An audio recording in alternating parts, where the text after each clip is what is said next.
बिस्मिल्लाहिर्रहमानिर्रहीम अस्सलाम वालेकुम।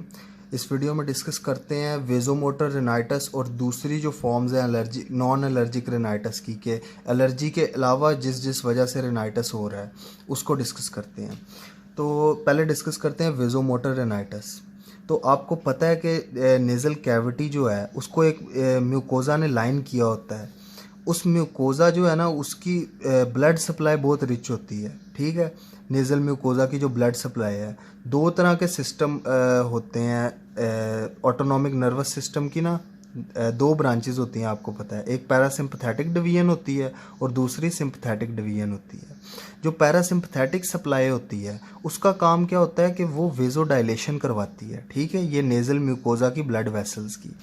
और जो सिंपथेटिक डिवीजन होती है वो क्या करवाती है, vasoconstriction of these blood vessels of nasal mucosa.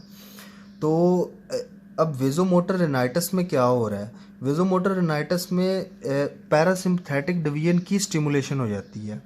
अब क्यों होती है कि कोई भी इरिटेंट है, फॉर इंस्टेंस के टेम्परेचर चेंज है या इमोशनल स्ट्रेस है, इसकी वजह से पैरासिम्पथेटिक स्टिमुलेशन हो जाएगी, ठीक है। टेम्परेचर चेंज की वजह से जो नेज़ल म्यूकोज़ा में सेंसरी नर्व्स हैं वो एक्टिवेट होंगी और वो फिर आगे further parasympathetic division of ANS को, ऑटोनॉमिक नर्वस सिस्टम को एक्टिवेट करेंगी।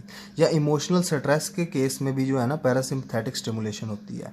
अब मैंने आपको बताया कि पैरासिम्पथेटिक सिस्टम जो है ना वो वेज़ोडाइलेशन करवा रहा है नेज़ल म्यूकोज़ा की ब्लड वेसल्स की और सिक्रीशन इंक्रीज़ करवा रहा है। तो इससे वेज़ोडाइलेशन और इंक्रीज नेज़ल सिक्रीशन होना शुरू हो जाती है, जिसकी वजह से ये फीचर्स आते हैं कि अब नेज़ल सिक्रीशंस बढ़ रही हैं तो नेज़ल ऑब्स्ट्रक्शन होगी, स्नीजिंग शुरू हो जाएगी, नेज़ल डिस्चार्ज यानी रनोरिया शुरू हो जाएगा और म्यूकस ज़्यादा बन रहा है। नेज़ल सिक्रीशंस, ये म्यूकॉइड सिक्रीशंस होती है ना, तो म्यूकस जब ज़्यादा बनेगा तो म्यूकस जो है ना पीछे फिरेंक्स में भी गिरना शुरू हो जाता है, जिसको पोस्ट नेज़ल ड्रिप कहते हैं, गले में केरा गिरता है। तो ये चार फीचर्स होंगे वेज़ोमोटर रिनाइटिस के। आपने याद रखना है कि कोई इमोशनल स्ट्रेस का जो है ना सिनारियो आ सकता है, या सिनारियो में कह सकते हैं कि कोई टेम्परेचर चेंज है या इमोशनल स्ट्रेस है, उसके कॉन्सिक्वेंस में जो है ना ये रिनाइटिस हो रहा है। तो अब देख लेते हैं कि इसकी कॉम्प्लिकेशंस क्या हो सकती हैं वेज़ोमोटर रिनाइटिस की। कि अगर वेज़ोमोटर रिनाइटिस ठीक नहीं होता तो ज़ाहिरी सी बात है कि अब जो है नेज़ल म्यूकोज़ा है उसकी वेज़ोडाइलेशन हो रही है और म्यूकस सिक्रीशंस बहुत ज़्यादा इंक्रीज़ हो रही हैं, तो उसको वो उस म्यूकोज़ा की जो है ना ऐसे आउट ग्रोथ होना शुरू हो जाती है नेज़ल म्यूकोज़ा की एडीमा की वजह से। इस आउट ग्रोथ को कहते हैं पोलिप। तो नेज़ल पोलिप बन सकता है। इसके अलावा जो साइनसेस की ओपनिंग है, आपको पता है जो पैरानेज़ल साइनसेस हैं वो नेज़ल कैविटी में ओपन हो रहे होते हैं, तो उनके जो ऑस्टिया हैं, ओपनिंग है, वो एडीमा की वजह से ब्लॉक हो सकती हैं, जिसकी वजह से साइनोसाइटिस हो सकता है। और अगर प्रोलॉन्ग चलता है ये वेज़ोमोटर रिनाइटिस तो इस केस में हाइपरट्रोफिक रिनाइटिस भी हो सकता है, ठीक है, कि जो टर्बिनेट्स हैं उनकी हाइपरट्रोफी हो जाएगी, तो हाइपरट्रोफिक रिनाइटिस हो सकता है। तो ये तीन कॉम्प्लिकेशन है। ट्रीटमेंट इसकी बहुत इजी है। रिनाइटिस में जो आम तौर पे देते हैं कि फैक्टर्स जिन वजह से हो रही है, इमोशनल स्ट्रेस या टेम्परेचर चेंज, उसको अवॉइड करना है। एंटीहिस्टामिन्स और ओरल नेज़ल डीकंजेस्टेंट्स देने हैं। इसके अलावा टॉपिकल सिस्टेमिक स्टेरॉइड्स देने हैं। इस वजह से भी, इनकी वजह से इन्फ्लेमेशन कम हो जाएगी। और अगर इमोशनल स्ट्रेस की वजह से हो रहा है तो ट्रैंक्यूलाइजर्स भी दिए जा सकते हैं, ताकि बंदा जो है ना उसको सुकून में आए, थोड़ा इमोशनली स्टेबल हो, ठीक है। और सर्जिकल ट्रीटमेंट क्या होगा कि अगर तो कोई नेज़ल ऑब्स्ट्रक्शन है, फॉर इंस्टेंस कि अगर हाइपरट्रोफिक रिनाइटिस डेवलप कर गया है, जो टर्बिनेट्स हैं उनकी हाइपरट्रोफी हुई हुई है, तो उनका टर्बिनेट्स का साइज़ रिड्यूस कर सकते हैं, ठीक है, जिसकी वजह से नेज़ल ऑब्स्ट्रक्शन सही हो सकती है। और अगर एक्सेसिव रिनोरिया है तो यानी कि कोई इलाज उसको मेडिकल ट्रीटमेंट को रिस्पॉन्स नहीं कर रहा वेज़ोमोटर रिनाइटिस, तो हम क्या करेंगे, हम विडियन न्यूरेक्टमी कर देंगे। विडियन न्यूरेक्टमी क्या होती है कि विडियन नर्व वो नर्व है जो पैरासिम्पथेटिक सप्लाई लेके आ रही होती है नेज़ल म्यूकोज़ा की, कि अब पैरासिम्पथेटिक स्टिमुलेशन होती है वेज़ोमोटर रिनाइटिस में, हमने पैरासिम्पथेटिक सप्लाई ही काट दी, विडियन नर्व ही काट दी, तो ये विडियन न्यूरेक्टमी होती है अगर ट्रीट नहीं हो रहा और एक्सेसिव रिनोरिया। अब देख लेते हैं कि दूसरी जो फॉर्म्स हैं नॉन एलर्जिक रिनाइटिस की, कि और किस किस वजह से नॉन एलर्जिक रिनाइटिस हो सकता है। तो सबसे पहले आती है ड्रग इंड्यूस्ड रेनाइटिस। तो इसमें 3 तरह की ड्रग्स हैं। पहले नंबर पे है सिंपैथोलिटिक्स, यानी कि सिंपैथेटिक ब्लॉकिंग एजेंट्स। इन्होंने सिंपैथेटिक एक्टिविटी को ब्लॉक करना है। इनमें कौन सी आ जाती हैं? प्रोप्रानोलोल या एंटी हाइपरटेंसिव ड्रग्स जो हैं, जैसे प्रोप्रानोलोल है या रेजरपीन, मिथाइल डोपा है। ये क्या करेंगी? सिंपैथेटिक एक्टिविटी को ब्लॉक कर देंगी। सिंपैथेटिक एक्टिविटी वेजो कंस्ट्रिक्शन करवा रही थी, अब वेजो कंस्ट्रिक्शन नहीं होगी तो अल्टीमेटली वेजो डायलेशन शुरू हो जाएगी, तो उस वजह से रेनाइटिस हो जाएगा। तो पहली सिंपैथोलिटिक ड्रग्स आ गई। इसके बाद दूसरी आ जाती है एंटी कोलिनेस्टरेजेस। ठीक है, एंटी कोलिनेस्टरेजेस क्या होते हैं? ये जो कोलिनर्जिक एक्टिविटी है उसको बढ़ाती हैं। अब कोलिनेस्टरेज एक एंजाइम होता है जो एसिटाइल कोलिन जो है ना, वो न्यूरोट्रांसमीटर होता है कोलिनर्जिक सिस्टम का। तो कोलिनर्जिक सिस्टम के न्यूरोट्रांसमीटर को ये एंजाइम जो है ना, ये डिग्रेड कर रहा होता है। अब हमने इस एंजाइम को इनहिबिट कर दिया एंटी कोलिनेस्टरेज दे के, तो अल्टीमेटली एसिटल कोलिन का लेवल इंक्रीज हो जाएगा और कोलिनर्जिक एक्टिविटी ज़्यादा होगी। कोलिनर्जिक एक्टिविटी ज़्यादा होगी तो इस वजह से वेजोडाइलेशन ज़्यादा होगी।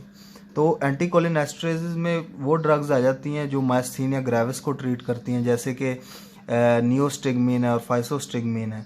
तो ये ड्रग्स आपने याद रखनी है। फिर तीसरे नंबर पे याद रखनी है आपने ओरल कंट्रासेप्टिव पिल्स। ये एस्ट्रोजन का लेवल इंक्रीज करती हैं, जिसकी वजह से नेजल ऑब्स्ट्रक्शन हो रही होती है। तो ये ड्रग इंड्यूस्ड रेनाइटिस में 3 तरह की ड्रग्स हैं, सिंपैथोलिटिक्स, एंटी कोलिनेस्टरेजेस और कंट्रासेप्टिव पिल्स। फिर दूसरे नंबर पे रेनाइटिस मेडिकामेंटोसा। ये बहुत इंपॉर्टेंट है, एमसीक्यूज में अक्सर पूछ लेते हैं या एससीक्यू का पार्ट भी पूछ लेते हैं कि रेनाइटिस मेडिकामेंटोसा क्यों हो रहा है या किस ड्रग की वजह से हो रहा है। तो ये आपने याद रखना है, ये टॉपिकल नेजल डीकंजेस्टेंट्स की वजह से होता है रेनाइटिस मेडिकामेंटोसा। ठीक है, टॉपिकल नेजल डीकंजेस्टेंट्स। अब होता क्या है कि टॉपिकल नेजल डीकंजेस्टेंट्स का काम क्या होता है? इन्होंने जो नेजल ब्लड वेसल्स हैं उनकी वेजो कंस्ट्रिक्शन करवानी होती है। ठीक है, ताकि कंजेशन को कम कर सकें, कम जो है वो डिस्चार्ज हो। ठीक है, तो होगा क्या कि अगर इनका प्रोलॉन्ग यूज़ होगा, बहुत ज़्यादा देर तक इनको इस्तेमाल करेंगे, तो जो ब्लड वेसल्स हैं नेज़ल म्यूकोजा की, वो डिसेंसिटाइज हो जाएंगी। ठीक है, वो इसको असर ही नहीं करेंगी इनके टॉपिकल नेज़ल डीकंजेस्टेंट्स के खिलाफ। ठीक है, तो जब असर नहीं करेंगी तो उस वजह से रीबाउंड कंजेशन हो जाएगी कि हम दे रहे हैं टॉपिकल नेज़ल डीकंजेस्टेंट्स पर वो उल्टा कंजेशन हो गई है, क्योंकि वो असर ही नहीं कर रहे, ब्लड वेसल्स ही डिसेंसिटाइज हो गई हैं। तो ये था रेनाइटिस मेडिकामेंटोसा। फिर तीसरे नंबर पे होता है रेनाइटिस ऑफ प्रेगनेंसी। तो प्रेगनेंसी के दौरान हार्मोनल चेंजेस आते हैं, जिसकी वजह से रेनाइटिस हो जाता है कि एस्ट्रोजन लेवल इंक्रीज हो रहा होता है। तो हार्मोनल चेंजेस आपने याद रखने हैं। फिर हनीमून रेनाइटिस होता है। ये होता है कि सेक्सुअल एक्साइटमेंट जो है ना, उसके बाद रेनाइटिस हो जाता है, उसको हनीमून रेनाइटिस कहते हैं। फिर होता है इमोशनल रेनाइटिस। ये होता है कि कोई भी डिप्रेशन है या एंजाइटी है, उसमें भी जो है ना रेनाइटिस हो जाता है। इसमें हम दवाई कौन सी दे सकते हैं? ड्रग इसमें दे सकते हैं इमिप्रामीन। इमिप्रामीन का क्या काम होता है कि ये एंटी डिप्रेसेंट भी है और साथ में एंटी कोलिनर्जिक भी है।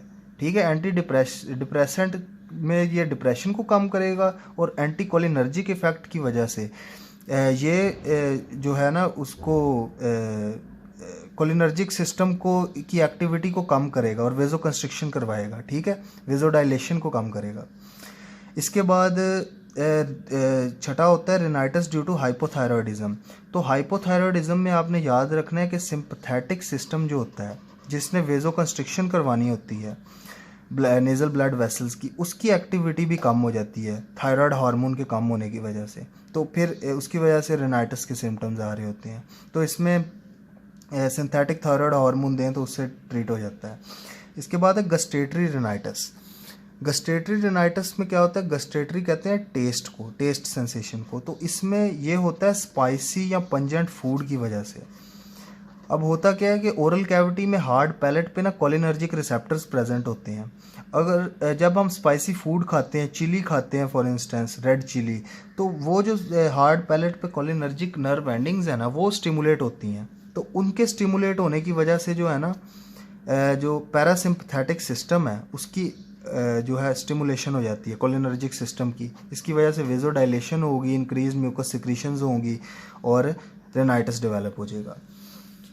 फिर हमारे पास आता है नॉन एयर फ्लो रिनाइटस।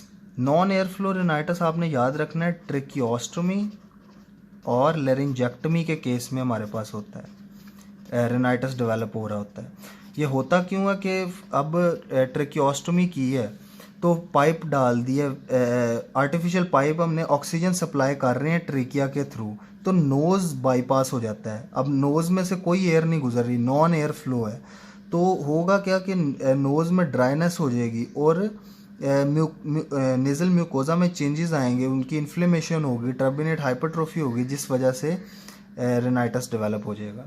तो ये 8 फॉर्म्स आपने एमसीक्यूज़ के लिहाज से इसको देखें कि एमसीक्यू ज़्यादातर बनता होता है या ये रिनाइटस मेडिकामेंटोजा इनमें सबसे इंपॉर्टेंट है, तो इसको ज़रा ध्यान से करें कि ये टॉपिकल नेज़ल डीकंजेस्टेंट्स की वजह से हो रहा होता है।